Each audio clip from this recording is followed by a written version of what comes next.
Today, we're going to talk about incorporating native plants and creating a sustainable garden ecosystem.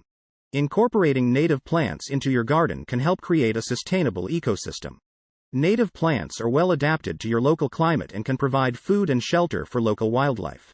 When selecting native plants for your garden, it's important to research the plants that are native to your specific area.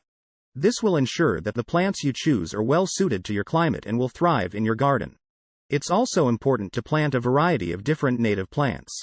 This will create a diverse ecosystem that can support a wide range of wildlife. By incorporating native plants into your garden, you can create a sustainable ecosystem that supports local wildlife.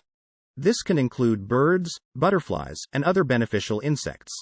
By understanding the importance of native plants and creating a sustainable garden ecosystem, you can improve the health and productivity of your garden while also supporting local wildlife. Check the link below to start your journey to a beautiful and bountiful garden. Happy gardening!